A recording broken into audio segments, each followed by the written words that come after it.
इसलिए जीवन में कभी अभिमान न करें। अभिमान किस बात का, किस बात का हम अभिमान करते हैं? अरे मानव कहे कि मैं बड़ा तो इस धरती पर तू क्यों खड़ा, उड़ने लगो आकाश में। मानव कहे कि मैं बड़ा तो इस धरती पर तू क्यों खड़ा। धरती कहे कि मैं बड़ी तो शेष के सर पर क्यों पड़ी, और शेष कहें कि मैं बड़ा, शेष कहें कि मैं बड़ा तो शंकर के गले में क्यों बसा, और शंकर कहें कि मैं बड़ा तो कैलाश पर जाकर क्यों बसा। और यदि कैलाश कहे कि मैं बड़ा, कैलाश कहे कि मैं बड़ा तो रावण के डर से क्यों खलबला, रावण ने उठा लिया था ना कैलाश। और रावण कहे कि मैं बड़ा तो बाली की बगल में क्यों दबा, और बाली कहे कि मैं बड़ा, बाली कहे कि मैं बड़ा तो श्री राम के चरणों में क्यों पड़ा।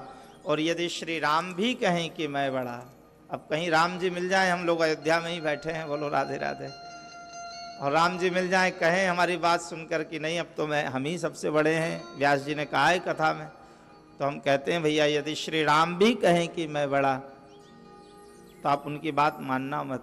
कहा क्यों?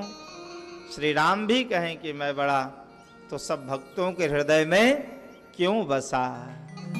भगवान भी तो अपने भक्तों के हृदय में कैद हैं।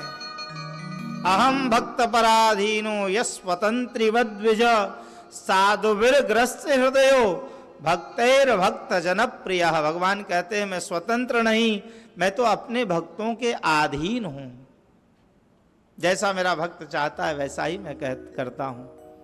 भगवान भले ही करतुम अकर्तुम अन्यथा करतुम समर्थ हैं परमात्मा, लेकिन अपने भक्त के हृदय से निकल कर जाना, उसके बंधन से छूट पाना, ये भगवान के लिए कभी संभव नहीं है।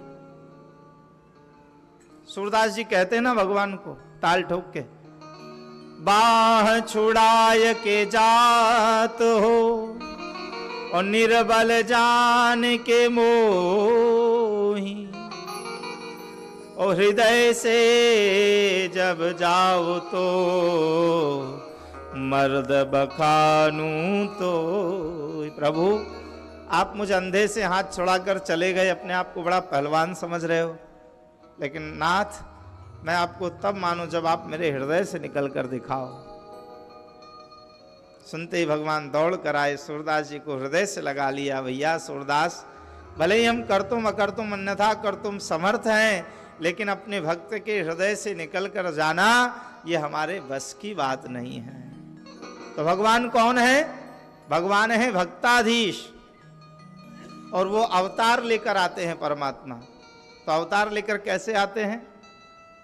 किस बंधन के कारण भगवान को इस संसार में आना पड़ता है? कहा भक्ति सूत्रोपनद्धः, ये भक्तों की भक्ति का जो बंधन है वो प्रेम के बंधन में सातवें आसमान पर बैठे हुए परमात्मा को महाराज वो प्रेम की डोरी से खींचकर अवतरणिका की मदद से इस संसार में बुला लेते हैं। तो वही जो 24 अवतारों की कथा है वही श्रीमद् भागवत की कथा है।